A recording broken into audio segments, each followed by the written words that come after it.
The first thing I want to do is remove the wheel, 21mm socket, take off all 5 of your lug nuts.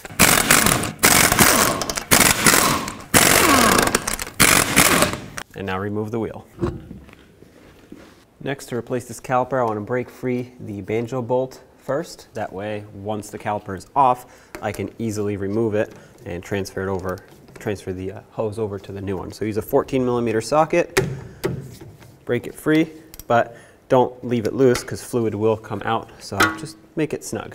Now with a 10mm, I want to loosen up the 2 slider pin bolts, which bolt the caliper onto the axle here.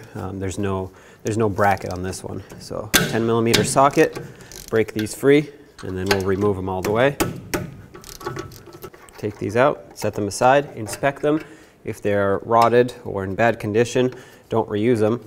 Obviously you need to replace them. These are good though. Now use a pry bar, go from the top, flip the caliper over, take it off. At this point we can also take the pads out, use that same pry bar, and just pop them right out of here. They just have some clips that lock them in.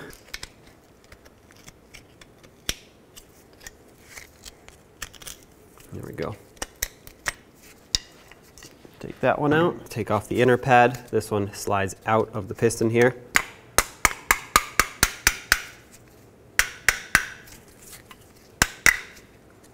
There you have it. Now you want to set your caliper aside safely so that it puts no pressure on this brake hose. I'm just going to put it right here behind the backing plate. At this point you have these 2 little anti-rattle clips that clip over this piece, which is not the bracket. Again, it's part of the backing and the axle. So replaceable if it's damaged, but typically you'd want to clean it up, put some grease on here. So we'll do this top and bottom. Get these little clips out of here, replace them with new ones. And of course, if needed, in my case it is needed, you want to sand this down, get it nice and clean. You can use a wire brush if it's not too bad. I'm going to use a little sanding disc. Be careful, don't remove too much material, because like I said, this does not come with your caliper.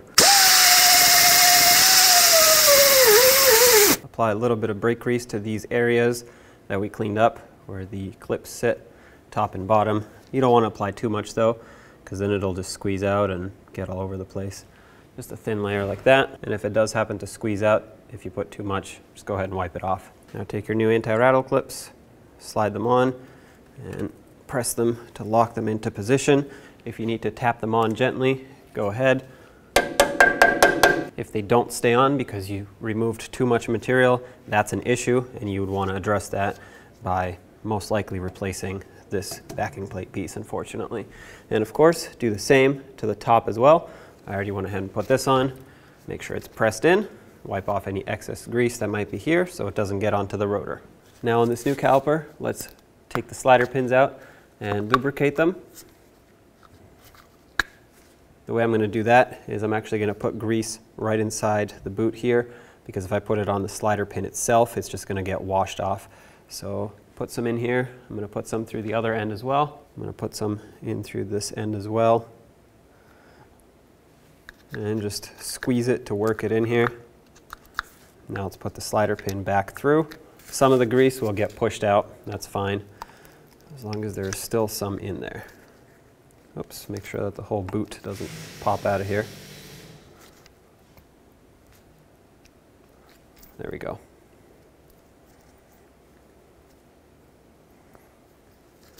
Now you want to add a little bit of grease to the outer ring of this piston to help the pads operate quietly and smoothly, and then also to these 2 ears here for the same exact reason. You don't need a lot, just a little, just a light coating, enough to prevent things from making noise and, you know, make them operate smoothly. Next I'm going to take off the banjo bolt here so I can swap the line over to the new caliper, remove it. Set the banjo bolt aside because the new caliper comes with another one. Break the line free from the caliper. Once the line is broken free from the caliper, you want to make sure that there are no copper washers stuck on the hose. Mine is stuck on the bolt and on the caliper, so the hose is ready to reuse. Spin it over, check the other side as well. Wipe off any debris that might be there. Off of your new caliper, remove the new banjo bolt with the 2 new copper washers. You don't want to reuse these washers. And there are 2 because you need to sandwich the hose in between the 2. So take the hose, drop the bolt in through with a washer. Then on the other side, put another washer on, and then start it on to the caliper. It'll only fit one way, so make sure you're putting it on the right way. Snug it up.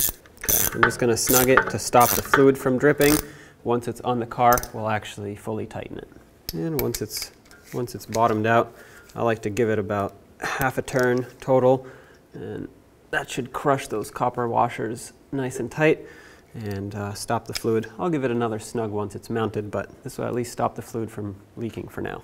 Now to get the pads on, you want to make sure you have the correct side. What that means is the double hook right here at the bottom as opposed to the single hook at the top. The double hook goes on the bottom like this and the top slides in. However, you need to put it on the caliper first. I'm just demonstrating here.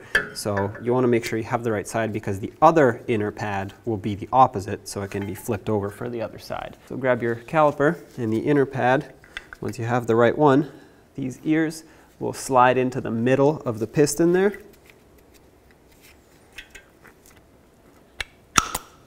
Just like that. It'll require quite a bit of force. And same goes for the outer pad. You want to make sure that the double hook is on the bottom. Once you're sure, take it and slide it down just like this over the outside of the caliper.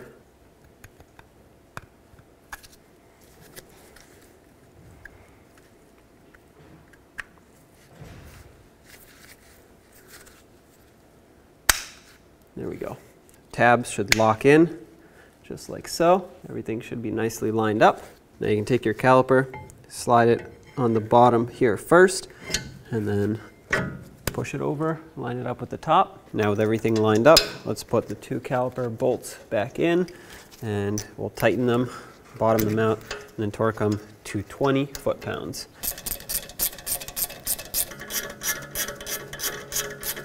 Okay, 20 foot-pounds. Now I'm going to give this an extra snug so that brake fluid doesn't leak. Like I said, after it bottoms out, I like to go about half a turn to 2/3.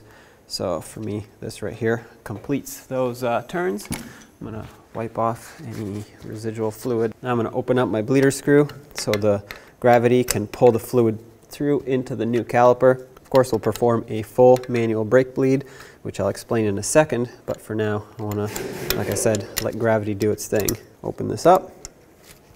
I'm going to put a collection bucket underneath, and soon enough, we should have a steady trickle of fluid here. And I was mentioning the manual brake bleed, which I will do right after the gravity bleed.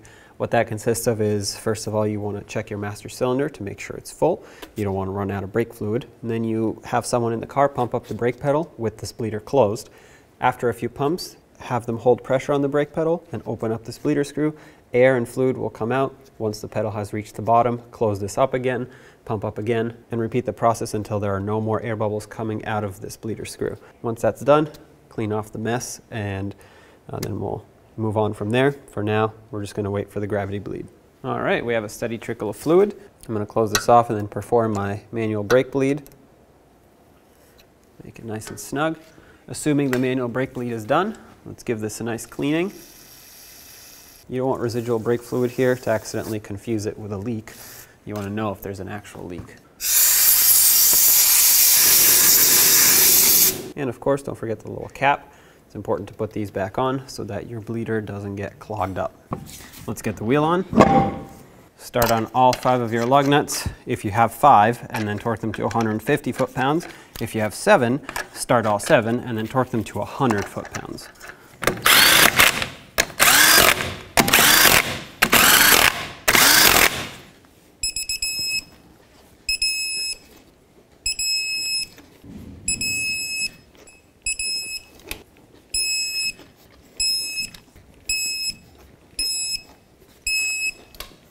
Okay, take it for a road test.